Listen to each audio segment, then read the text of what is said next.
Hello दोस्तों, मैं अमित कुमार सिंह आपका अमित सिविल सर्विसेज एकेडमी में बहुत बहुत स्वागत करता हूं। दोस्तों, मेरे चैनल पर आप डेली बिहार करंट अफेयर्स, राष्ट्रीय और अंतर्राष्ट्रीय घटनाओं के साथ देखते हैं। दोस्तों, हमारे चैनल पर 17 बीपीएससी का फुल लेंथ टेस्ट सीरीज भी चल रहा है, आप उसको भी देखिए।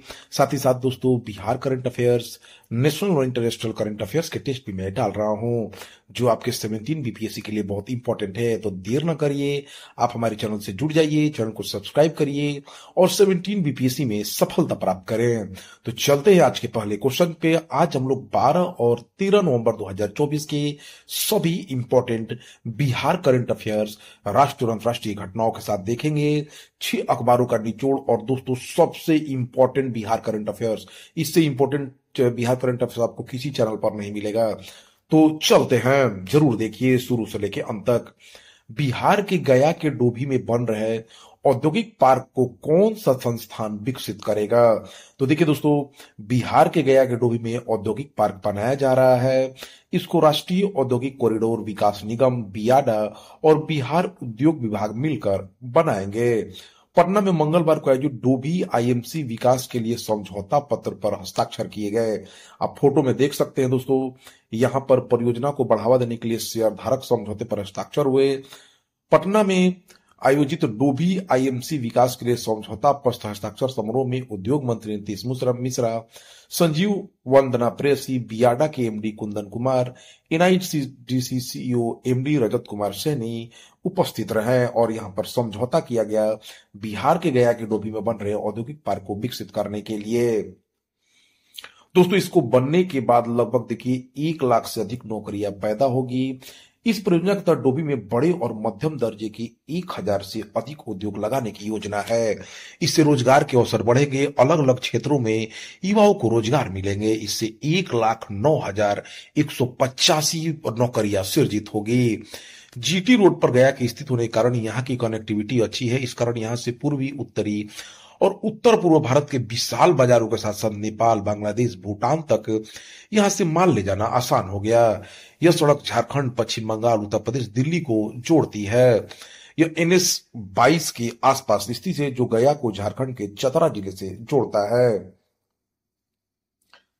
आईएमसी गया में कृषि, खाद्य प्रसंस्करण, वस्त्र, ऑटो कंपोनेंट्स, स्टील आधारित उत्पाद, मेडिकल और इलेक्ट्रॉनिक्स उपकरण, निर्माण उद्योग, फर्नीचर, हस्तशिल्प और हथकरघा क्षेत्र में निवेश को प्राथमिकता मिलेगी। 1670 एकड़ में यह आईएमसी बनेगा। बिहार में औद्योगिक विकास को प्रोत्साहित करने और आर्थिक वृद्धि को बढ़ावा देने वाला एकीकृत विनिर्माण इकाई करीब 1670 एकड़ में फैला होगा। इसे विकसित करने के लिए 1343 करोड़ रुपए की लागत आएगी। यहाँ 6009 करोड़ रुपए के निवेश का अनुमान है। नीतीश मिश्रा, जो उद्योग मंत्री बिहार सरकार के, उन्होंने कहा कि ऐतिहासिक दिन है। बिहार के औद्योगिक विकास के लिए एक नई युग की शुरुआत हुई है। समझौते के बाद निवेशकों को आकर्षित करने तथा बिहार को औद्योगिक और आर्थिक महाशक्ति के रूप में स्थापित करने में मदद मिलेगी। तो कुल मिलाकर दोस्तों, यह एक रोजगार परक स्थिति होगी बिहार के लिए, जहां पर औद्योगिक पार्क बनाया जा रहा है गया की डोभी में। प्रधानमंत्री नरेंद्र मोदी ने 13 नवंबर 2024 को बिहार के किस जिले के सोभन में देश के 23वें और बिहार के दूसरे एम्स के निर्माण की आधारशिला रखी है? तो दोस्तों, दरभंगा में, दरभंगा के सोभन में 13 नवंबर 2024 को बिहार के मुख्यमंत्री नीतीश कुमार जो है, और उनके कहने पर पीएम मोदी ने जो एम्स में निर्माण की आधारशिला रखी है, ठीक है दोस्तों, वो दरभंगा के सोभन में। पीएम मोदी ने 13 नवंबर 2024 को दरभंगा के सोभन में देश के 23वें और बिहार के दूसरे एम्स के निर्माण की आधारशिला रखी है। 188 एकड़ जमीन पर 1264 करोड़ की लागत से एम्स का निर्माण होगा। केंद्र सरकार ने इसे लगभग 3 साल में निर्माण कार्य पूरा करने का लक्ष्य रखा है। एम्स के साथ प्रधानमंत्री ने कुल 12,000 करोड़ से अधिक योजनाओं का शिलान्यास और लोकार्पण किया है। उन्होंने 398 करोड़ की लागत से बनने वाली दरभंगा बाईपास रेल लाइन का वर्चुअल उद्घाटन किया। पीएम मोदी ने मंच से ही झंझारपुर लौकहा बाजार ट्रेन को हरी झंडी दिखाकर रवाना किया। पीएम मोदी ने बिहार को किला शारदा सिन्हा को श्रद्धांजलि भी अर्पित की है। इस कार्यक्रम में राज्यपाल राजेंद्र विश्वनाथ आर्लेकर, मुख्यमंत्री नीतीश कुमार, उप मुख्यमंत्री सह वित्त मंत्री सम्राट चौधरी, विजय कुमार सिन्हा, स्वास्थ्य मंत्री मंगल पांडे समेत बिहार सरकार के कई मंत्री और सांसद मौजूद रहे। पीएम मोदी ने अपने भाषण में कहा कि उन्होंने अपनी एक गारंटी पूरी कर दी है। 70 साल के ऊपर के सभी बुजुर्गों को मुफ्त इलाज की सुविधा मिलेगी। जल्दी उन्हें आयुष्मान वय वंदना कार्ड भी दिया जाएगा। देखिए दोस्तों, कुछ कुछ इससे क्या क्या लाभ होगा। 18 रेलवे स्टेशनों पर जन औषधि केंद्रों से 50 से 90% तक सस्ती और अच्छी दवाई बेची जाएगी। झंझारपुर लोकहा रेल लाइन से उत्तर बिहार और नेपाल के संबंध मजबूत होंगे। तो बहुत सारी चीजों का लोकार्पण और शिलान्यास हुआ है, आप देख सकते हैं यहां पर।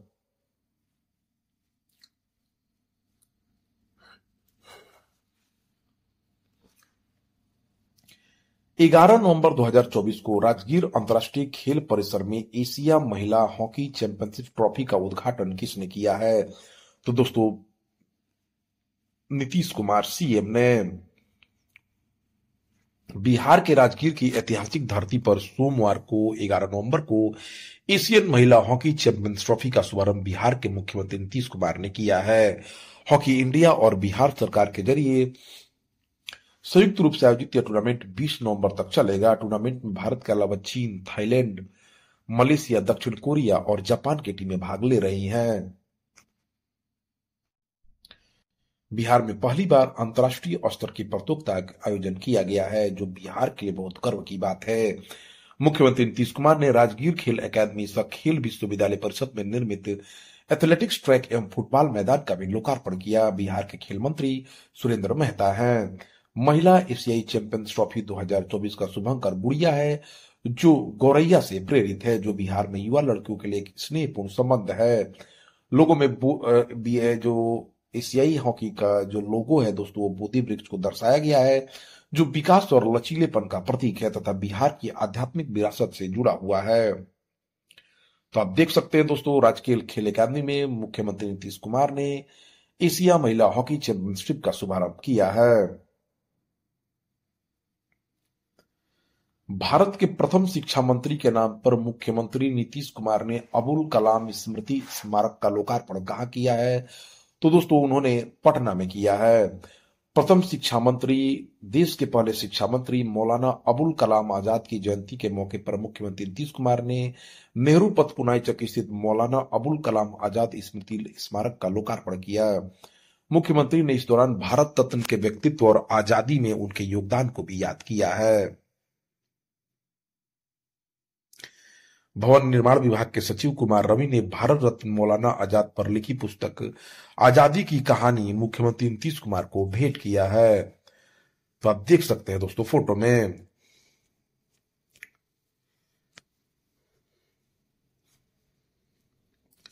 स्वयं सहायता समूह बनाने के मामले में बिहार की जीविका देश भर में किस स्थान पर आई है? तो दोस्तों, पहले स्थान पर।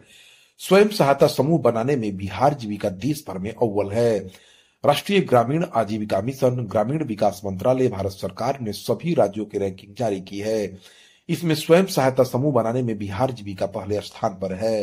राज्य में अब तक 10,81,000 स्वयं सहायता समूहों से 1.30 करोड़ जुड़ चुके हैं लोग। महिलाओं के स्वयं सहायता समूह का इतना बड़ा समूह किसी भी राज्य में नहीं है। दूसरे स्थान पर कर्नाटक है, यहाँ पर 9 लाख के लगभग महिलाओं का स्वयं सहायता समूह है। तीसरे स्थान पर असम है, जहां 7 लाख महिलाओं का यह समूह है। ओएसडी जीविका बिहार राजेश कुमार ने कहा कि स्वयं सहायता समूह की संख्या लगातार बढ़ रही है। महिलाओं को समूह बनाने के लिए बैंक से लोन देने में मदद भी की जाती है। अभी तक 11 लाख के लगभग स्वयं सहायता समूह तैयार हो चुके हैं। पूरे राज्य में हर जिले में सैकड़ों की संख्या में है। इसके बारे में जान लीजिए दोस्तों। देखिए, बिहार में लगभग 10.81 लाख सहायता समूह है। 2007 में बिहार में जीविका की शुरुआत हुई थी महिलाओं को सशक्त करने के लिए। सबसे अधिक अगर सहायता समूह की बात की जाए तो सहरसा, पटना, पूर्णिया, खगड़िया, बेगूसराय, समस्तीपुर, मुजफ्फरपुर, नालंदा, वैशाली और भोजपुर पूर्वी चंपारण में है। ग्रामीण महिलाओं को जीविका से जोड़कर उनके हुनर को बाजार दिया जा रहा है। जो भी महिला जिस काम में दक्ष है, उन्हें उसमें प्रोत्साहित किया जाता है। उनके काम को बाजार तक पहुंचाने के लिए आर्थिक मदद भी की जाती है। इससे महिलाओं को कारोबार शुरू करने में मदद मिलती है। इसके लिए जीविका की ओर से साल में 2 बार सरस मेले का भी आयोजन किया जाता है। इसके अलावा उन्हें अन्य राज्यों में भी समय समय पर भेजा जाता है। बिहार के किस प्रसिद्ध उद्यमी की कहानी हार्वर्ड विश्वविद्यालय में पढ़ाई जाएगी? तो दोस्तों शरद विवेक सागर की। देखिए दोस्तों, 21वीं सदी के शरद विवेकानंद सागर हैं। ये फोर्ब्स की 30 अंडर 30 सूची में शामिल हैं। 70 लाख किशोरों युवाओं को राह दिखा चुके हैं। 12वीं तक 6 देशों में भारत का प्रतिनिधित्व किया है। कौन बनेगा करोड़पति में सबसे कम उम्र के एक्सपर्ट भी बने हैं। बिहार के प्रसिद्ध सामाजिक उद्यमी शरद विवेक सागर को हार्वर्ड विश्वविद्यालय द्वारा नेतृत्व पर प्रतिष्ठित पाठ्यक्रम नेतृत्व उद्यमिता और शिक्षण में चित्रित किया गया है। सागर विश्व के 12 सामाजिक उद्यमियों में से एक हैं। हार्वर्ड के अनुसार इस पाठ्यक्रम का उद्देश्य आज की चुनौतियों से जूझने के लिए समर्पित नेतृत्व को प्रेरित करने के लिए है। देखिए दोस्तों, 21वीं सदी के विवेकानंद शरद विवेक सागर से राष्ट्रपति बराक ओबामा ने शरद सागर को व्हाइट हाउस में आमंत्रित किया था। फोर्ब्स ने विश्व के 30 सबसे प्रभावशाली युवाओं की सूची में इनको शामिल किया था। रॉकफेलर फाउंडेशन ने अगली सदी के 100 इनोवेटर्स की सूची में इनको जगह दी है। नोबेल पीस सेंटर ने नोबेल शांति पुरस्कार समारोह में आमंत्रित किया। इंग्लैंड की महारानी ने क्वींस यंग लीडर अवार्ड्स में शामिल किया। अमिताभ बच्चन ने कौन बनेगा करोड़पति में देश के सबसे युवा एक्सपर्ट के रूप में आमंत्रित किया। रामकृष्ण मिशन ने अपने वार्षिक कैलेंडर में चित्रित किया। 2008 में राष्ट्रीय संगठन डेक्सट्रेटी ग्लोबल की स्थापना की इन्होंने। विभिन्न राज्यों में 70 लाख से भी अधिक किशोरों युवाओं को शैक्षणिक अवसरों से जोड़ा है। संगठन से जुड़े विद्यार्थियों ने 54 करोड़ से अधिक की छात्रवृत्ति हासिल की है। आईआईएम नागपुर में पढ़ाई जाएगी डेक्सटेरिटी ग्लोबल की केस स्टडी। शरद विवेक सागर एक भारतीय युवा आइकन, विश्व प्रसिद्ध सामाजिक उद्यमी, विख्यात विचारक एवं वक्ता बिहार के पटना में रहते हैं। मूल रूप से सीवान जिले के रहने वाले हैं। तो दोस्तों, बिहार का नाम रोशन कर रहे हैं ये पूरे विदेश में। संयुक्त राष्ट्र जलवायु परिवर्तन सम्मेलन COP29 का आयोजन कहां किया जा रहा था? दोस्तों, अजरबैजान के बाकू में। COP29 का आयोजन 11 नवंबर से 22 नवंबर तक किया जा रहा है। इसका थीम हरित विश्व के लिए एकजुटता है। उद्देश्य ग्रीन हाउस गैस उत्सर्जन में भारी कमी लाना और बिगड़ते जलवायु परिवर्तन को सुधारना है। संयुक्त राष्ट्र जलवायु परिवर्तन सम्मेलन COP29 का आयोजन बाकू अजरबैजान में किया जा रहा है। इसका आयोजन 11 नवंबर से 22 नवंबर 2024 तक किया जा रहा है। इस शिखर सम्मेलन का फोकस वित्त पर है। अरब देशों ने $1.1 ट्रिलियन वार्षिक लक्ष्य का प्रस्ताव रखा है, जिसमें विकसित देशों से $481 बिलियन का प्रत्यक्ष अनुदान भी शामिल है। 1995 में कॉप का पहला सम्मेलन बर्लिन में हुआ। 16 फरवरी 2005 को क्योटो प्रोटोकॉल को 191 देशों द्वारा अनुमोदित किया गया। क्योटो प्रोटोकॉल के तहत 37 औद्योगिक देशों ने 2008 से 2012 के बीच ग्रीन हाउस गैस उत्सर्जन को 1990 के स्तर से 5.2% कम करने की प्रतिबद्धता जताई थी। हाल ही में गरुड़ शक्ति एक्सरसाइज का आयोजन भारत और इंडोनेशिया के बीच आयोजित किया गया है। भारतीय सेना और इंडोनेशियाई सेना के बीच संयुक्त विशेष बल अभ्यास गरुड़ शक्ति का 9वां संस्करण 12 नवंबर 2024 को इंडोनेशिया के सीजतुंग के मोकोपासस में संपन्न हुआ। इस अभ्यास में इंडोनेशिया में भारत के राजदूत संदीप चक्रवर्ती ने भी भाग लिया है। भारतीय थल सेना प्रमुख उपेंद्र द्विवेदी हैं। भारतीय वायुसेना प्रमुख अमरप्रीत सिंह है। भारतीय नौसेना प्रमुख एडमिरल दिनेश त्रिपाठी हैं। Chief of defence staff Anil Chauhan हैं। इंडियन ऑयल कॉरपोरेशन के नए अध्यक्ष अरविंद सिंह साहनी को चुना गया है। आप फोटो में देख सकते हैं अरविंद सिंह साहनी को देश की सबसे बड़ी तेल कंपनी इंडियन ऑयल कॉरपोरेशन का नया अध्यक्ष नियुक्त किया गया है। 54 वर्षीय साहनी वर्तमान में आईओसी के पेट्रोकेमिकल्स डिवीजन में बिजनेस डेवलपमेंट के कार्यकारी निदेशक के रूप में कार्यरत हैं। मॉरिशस के नए प्रधानमंत्री कौन बने हैं? तो दोस्तों, डॉक्टर नवीन राम गुलाम। मॉरिशस में हुए संसदीय चुनाव में लेबर पार्टी के प्रमुख डॉक्टर नवीन राम गुलाम ने जीत दर्ज करते हुए देश के नए प्रधानमंत्री बने हैं।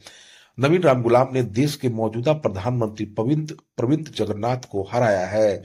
डॉक्टर नवीन राम गुलाम को संसदीय चुनाव में उनकी जीत के बाद पीएम मोदी ने भी बधाई दी है। डॉक्टर नवीन राम गुलाम का भारत के बिहार के राज्य से खास कनेक्शन है। 18वीं शताब्दी में उनके पूर्वज बिहार के भोजपुर के हरिगांव में रहते थे। इसके बाद वो मॉरिशस चले गए, तभी से उनका परिवार वहीं रहता है। किस ब्रिटिश राइटर ने 12 नवंबर को अपने नोवेल ऑर्बिटल ऑर्बिटल के लिए बुकर प्राइज फॉर फिक्शन जीता है, यानी इनको बुकर प्राइज मिला है। दोस्तों, बुकर प्राइज को पहले मैन बुकर प्राइज कहा जाता था, लेकिन अब इसका नाम बुकर प्राइज हो गया है। तो दोस्तों, सामंता हार्वे को मिला है। ब्रिटिश राइटर सामंता हार्वे ने 12 नवंबर 2024 को अपने नोवेल ऑर्बिटल के लिए बुकर प्राइज फॉर फिक्शन जीता है। ऑर्बिटल एक छोटा नोवेल है जो इंटरनेशनल स्पेस स्टेशन पर आधारित है। ये इस साल यूके में सबसे अधिक बिकने वाली किताब है। समंता हार्वे 2019 के बाद यह पुरस्कार जीतने वाली पहली महिला है। यह नोवेल 6 अंतरिक्ष यात्रियों के बारे में है जो पृथ्वी की परिक्रमा कर रहे हैं। ये सभी एक दूसरे के साथ फंसे रहते हैं, 16 सूर्योदय और 16 सूर्यास्त के साइकिल से गुजरते हैं। हार्वे अपने नॉवेल को स्पेस पोस्टोरल यानी अंतरिक्ष का चारागाह कहा है। Booker Prize International Booker Prize से अलग है। इंटरनेशनल बुकर प्राइज हर साल किसी एक किताब को दिया जाता है जो ब्रिटेन या आयरलैंड में प्रकाशित हुई हो, जिसका अंग्रेजी में अनुवाद किया गया हो। वहीं बुकर पुरस्कार अंग्रेजी में लिखे गए किसी भी नॉवेल को दिया जाता है। हाल ही में अंतर्राष्ट्रीय बुकर पुरस्कार 2024 जेनी एपनबेक द्वारा लिखित और माइकल हाफमैन द्वारा अनुवादित कैरोस को प्रदान किया गया है। आईपीएल टीम दिल्ली कैपिटल्स के बॉलिंग कोच मुनाफ पटेल को बनाया गया है। पूर्व भारत के गेंदबाज मुनाफ पटेल को दिल्ली कैपिटल्स का गेंदबाजी कोच बनाया गया है। हेमंत बतामी टीम के हेड कोच, जबकि वेणुगोपाल राव क्रिकेट के डायरेक्टर बने हैं। फ्रेंचाइजी ने 12 नवंबर की रात को इसका ऐलान किया। अमेजन ने कहां पर अपना पहला Amazon future engineer maker space launch किया है? तो दोस्तों, बेंगलुरु में। अमेजन ने 12 नवंबर 2024 को बेंगलुरु में अपना पहला Amazon future engineer maker space launch करने की घोषणा की है। उसका उद्देश्य 2025 तक 4000 से ज्यादा छात्रों को तकनीकी रूप से स्किल्ड बनाना है। यह प्रोग्राम निःशुल्क है। इस इनिशिएटिव का उद्देश्य 5वीं से लेकर 12वीं तक के वंचित छात्रों को लर्निंग प्रशिक्षण देना है। छात्रों को इनोवेटिव टेक्नोलॉजी स्किल्स दी सिखाई जाएगी। सभी तरह के स्टूडेंट्स के लिए अलग अलग प्रोग्राम उपलब्ध है। बिगिनर्स के लिए बेसिक रोबोटिक्स और कोडिंग सीखने के लिए 3-4 घंटे के छोटे प्रोग्राम हैं। इसके अलावा 6 घंटे के लंबे प्रोग्राम्स के दौरान 2 दिन में एडवांस रोबोटिक्स, प्रोग्रामिंग, प्रोटोटाइपिंग और डिजाइन के बारे में सिखाया जाएगा। अक्टूबर महीने का प्लेयर ऑफ द मंथ का पुरुष क्रिकेट अवार्ड किसे मिला दोस्तों? तो नुमान अली को। इंटरनेशनल क्रिकेट काउंसिल ने 12 नवंबर 2024 को प्लेयर ऑफ द मंथ का ऐलान कर दिया। पाकिस्तान के स्पिनर बॉलर नुमान अली को पुरुष वर्ग में, जबकि न्यूजीलैंड की स्टार ऑलराउंडर अमेलिया केर को महिला वर्ग में शानदार प्रदर्शन करने के लिए अक्टूबर महीने का प्लेयर ऑफ द मंथ का अवार्ड मिला है। आईसीसी के प्रमुख जय शाह हैं, बीसीसीआई प्रमुख रोजर बिन्नी हैं। भारत और किस देश के बीच पांतिंसर एयर डिफेंस सिस्टम के लिए समझौता हुआ है? तो भारत और रूस के बीच। 11 नवंबर को भारत और रूस के बीच एयर डिफेंस सिस्टम को लेकर एक अहम समझौता हुआ। भारत सरकार ने रूस से एडवांस पातिंसर एयर डिफेंस सिस्टम खरीदने का निर्णय लिया है। गोवा में आयोजित 5वीं भारत रूस इंटर गवर्नमेंटल कमीशन की मीटिंग के दौरान यह समझौता हुआ। ये डील भारत डायनामिक्स लिमिटेड और रूसी सरकार के नियंत्रण वाली हथियार एक्सपोर्टर कंपनी रोसोबोरोन एक्सपोर्ट के साथ हुई है। इस समझौते के तहत रूस भारत को पांतिंसर वेरिएंट के एयर डिफेंस सिस्टम की टेक्नोलॉजी ट्रांसफर करेगा और फिर दोनों मिलकर इसे डेवलप करेंगे। इसके बारे में थोड़ा जान लेते हैं दोस्तों। देखिए, Pantsir air defence missile gun system की खूबियां क्या क्या है। शॉर्ट से मीडियम दूरी की सतह से हवा में मार करने वाली ड्यूल 30 mm ऑटोमेटिक कैनन है। एडवांस रडार और ट्रैकिंग सिस्टम जो 36 किलोमीटर दूर और 15 किलोमीटर ऊंचाई तक टारगेट का पता लगाने और अटैक करने में सक्षम है। प्रिसीजन गाइडेड मिसाइल और मानव रहित एरियल व्हीकल को रोकने के लिए एंटी एयरक्राफ्ट गन और मिसाइलों से लैस है। हाई फ्रीक्वेंसी इंगेजमेंट रडार और ऑप्शनल थर्मल इमेजिंग सेंसर के जरिए टारगेट सेट करने में सक्षम है। पातिंसर लॉन्च व्हीकल स्वतंत्र रूप से कार्य करने में सक्षम है।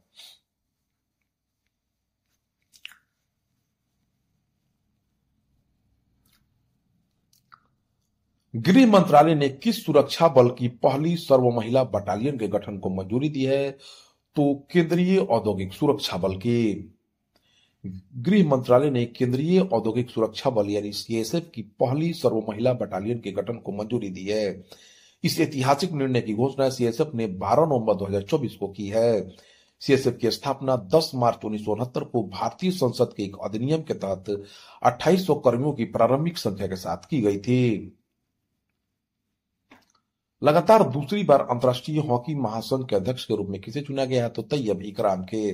पाकिस्तान के रहने वाले तैयब इकराम को लगातार दूसरी बार अंतर्राष्ट्रीय हॉकी महासंघ के अध्यक्ष के रूप में चुना गया है। सोनू सूद को किस देश का ब्रांड एम्बेसडर और मानद पर्यटन सलाहकार नियुक्त किया गया है, तो थाईलैंड का। प्रख्यात अभिनेता, समाजसेवी और परोपकारी सोनू सूद ने थाईलैंड के ब्रांड एम्बेसडर और मानद पर्यटन सलाहकार के रूप में एक नई और रोमांचक भूमिका निभाई है। कोविड-19 महामारी के दौरान उनकी परोपकारी कार्यों के लिए व्यापक पहचान मिली थी और अब यह नियुक्ति उनकी वैश्विक पहुंच और प्रभाव को और भी विस्तारित करता है। यह सहयोग थाईलैंड के पर्यटन एवं खेल मंत्रालय और सोनू सूद के बीच एक महत्वपूर्ण कदम है, जिसका उद्देश्य भारत में थाईलैंड को एक प्रमुख पर्यटन स्थल के रूप में बढ़ावा देना है। किस फिल्म निर्माता को सत्यजीत रे लाइफ टाइम अचीवमेंट पुरस्कार से सम्मानित किया जाएगा, तो दोस्तों फिलिप नाइस को। ऑस्ट्रेलिया के प्रसिद्ध फिल्म निर्माता फिलिप नाइस को 55वें भारतीय अंतर्राष्ट्रीय फिल्म महोत्सव में सत्यजीत रे लाइफ टाइम अचीवमेंट अवार्ड से सम्मानित किया जाएगा। यह महोत्सव 20 से 28 नवंबर 2024 के बीच गोवा में आयोजित होगा। इस वर्ष ऑस्ट्रेलिया को विशेष फोकस देश के रूप में चुना गया है। तो दोस्तों, यह रहा आपको 12 और 13 नवंबर 2024 के सभी इंपॉर्टेंट बिहार करंट अफेयर्स, राष्ट्रीय और अंतर्राष्ट्रीय घटनाओं के साथ। ऐसे ही वीडियो प्राप्त करने के लिए आप हमारे चैनल से जुड़ जाइए। Thank you for watching my video.